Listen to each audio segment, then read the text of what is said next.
So earlier we looked at how we can solve this problem using a brute force method, where I specified two lists here, value list and index list. Value list containing all the vowels that actually exist in this input string, and index list being a list that contains all the positions of those vowels in the input string. So I had two lists and I was using two for loops here. The time complexity of the solution was O of n and space complexity was again O of n. So what can we do to improve and optimize this solution? So the one thing that I'm going to be doing right now is to use a concept called two pointers. The two pointers will make this solution much more efficient. Okay. And we're going to see that right away. What we're going to be doing, I'm going to be removing all this previous code, and I'm going to be starting with just a set. Okay, so again, I'm going to be making a list of vowels, but I'm not going to be using a list. I'm going to be using a set. Set is slightly more efficient than list. Okay, you can read up on it, but it's usually the lookups are way faster. And since this is going to be storing only 10 of these letters, it's going to be the lookup is going to be in constant time. Okay, so A-E-I-O-U, and then I'm also going to be specifying the capital version, the all caps version or uppercase version of that, A-E-I-O-U. That's correct. And so yeah, so I'm going to be using a set here. And the second thing, obviously, just like the previous solution, I'm going to be creating a list of those strings, because again, converting string to a list helps with mutability, because strings are immutable, if you know. So that's why I'm using a list here. So list of s. And what I'm going to be doing afterwards is actually, now I'm going to initialize my left pointer and the right pointer. So left pointer is going to be starting at 0, right? Because it's going to be the beginning of the string here. The right pointer is going to be starting at the end. So it's going to be length of string -1. Okay, hopefully that makes sense. And now I'm going to be using my while loop, while left less than right, because we have to end our loop somewhere, right? So what condition can you give to that? So while left less than right, that means you're starting from the left and you're approaching right, and whenever they meet, you gotta end the loop, because you have to have a condition to end the loop, right? So what I'm going to be doing first is to move the left pointer. So move left pointer to the next vowel. Okay, so that's the thing I'm going to be doing. So in here, let's specify our condition while left less than right, and I'm going to explain what I'm doing here. And s left not in vowels. Okay, and if not, if you don't find the vowels, then what we're gonna do, we're gonna move that left one more position, right? So from left to right. So left plus equals 1. Okay, and the similar thing we're going to be doing for the right pointer. So just going to copy this here, move. So this is going to be move right pointer to the previous vowel. Okay, because rightmost is already at the end here, but we gotta go back, right? So we gotta go from right to left now. Initially we were going from left to right for the left pointer. For the right pointer, we're going from right to left.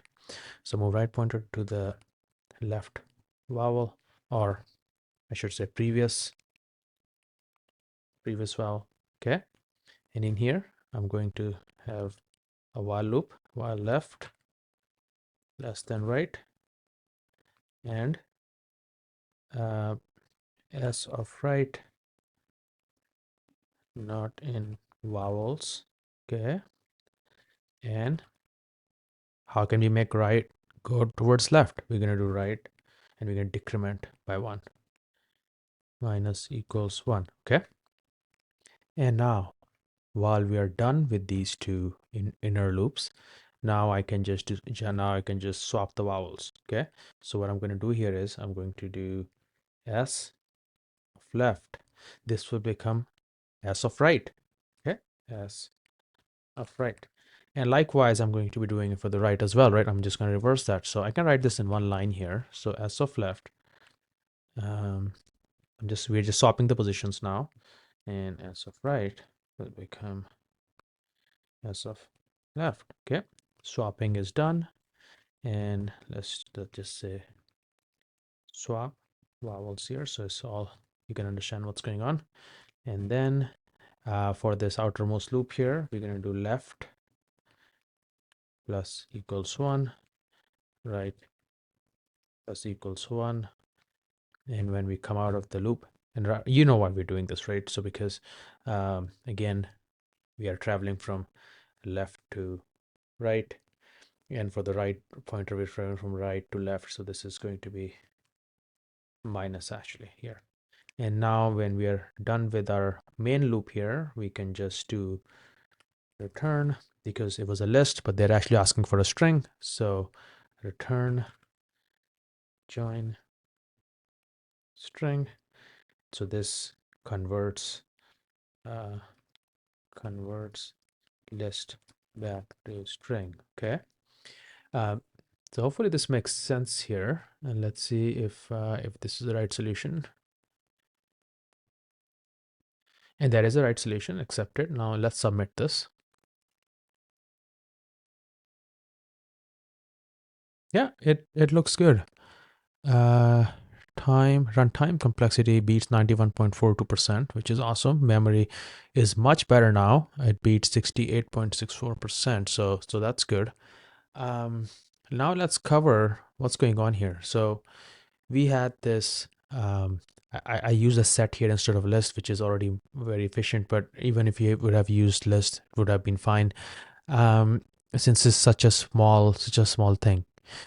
Since it's only 10 letters here, is this the time complexity of this is going to be O of 1, obviously. And then we have to convert this immutable, because strings are always immutable, right? So we have to convert that list into a mutable data structure.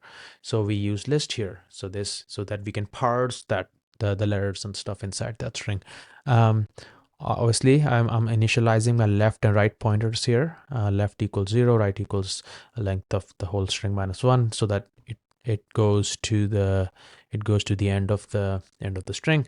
And now comes this part here, right? So I have this one main loop while left less than right, and then what I'm doing inside here is I am doing a sort of moving my left pointer to the next vowel. Okay, so I am taking my left pointer and I am moving that to the next vowel, and I'm using a while loop because that will help me move that.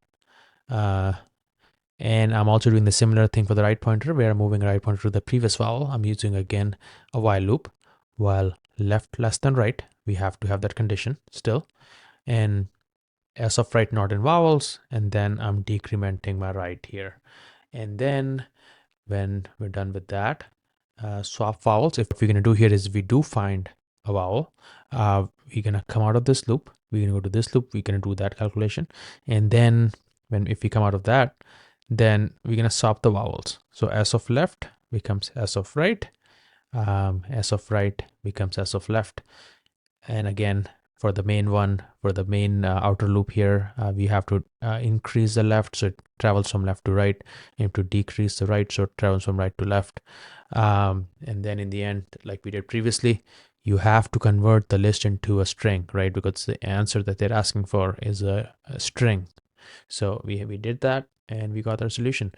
So the time complexity part of this solution is going to be O of n, because if you start here, it's a set we used, and the lookup for this is going to be time complexity O of 1. It's going to be in constant time. The reason for that is it is so small. We only have 10 letters here. So this is going to be O of 1. But if you look at this one here, converting the string to a list, this is going to be of time complexity O of n. O of 1 here, nothing going on here. If you come to the loop here, so this loop is going to be O of n again, because we're traversing the list from left to right, and then we're also traversing the list from right to left. So O of n for this whole loop, okay? And what's going on inside here is actually also this part here. So when we have the final list, we have to convert that back into the string. That's again is of O of n time complexity. So you can add all the O of n's, and the constant time here O of 1, you will get time complexity of O of n here, okay, which is similar to the time complexity we got for the original solution. The only difference here is we are not using so many list operations here. So actually we are saving. This might be a faster solution, even though time complexity is the same. So it's a much more efficient solution. What about space complexity here? So since we are not using any kind of index list or like we did an original solution or a value list, we are only using these variables here, left equals 0, right equals 0. So we're using left, right, we're using s here, we're converting the string into list. It's unavoidable, we cannot avoid that. But even after all that, we are using left, right, and then we are using these variables, and then we are swapping the string in place here in this place here. So again, this is going to be of space complexity of 1 here. So O of 1, O of 1, O of 1. We can avoid this one here because since this is unavoidable and this is needed for this problem to be solved, this is going to be of space complexity O of 1. So it's going to be of constant space complexity, and this is way better compared to what we had before of space complexity O of n, right? In the original approach, that's what we had, but now we have constant space complexity, which is very ideal. And this is why we used 2 pointers in the solution. So yeah, there you have it.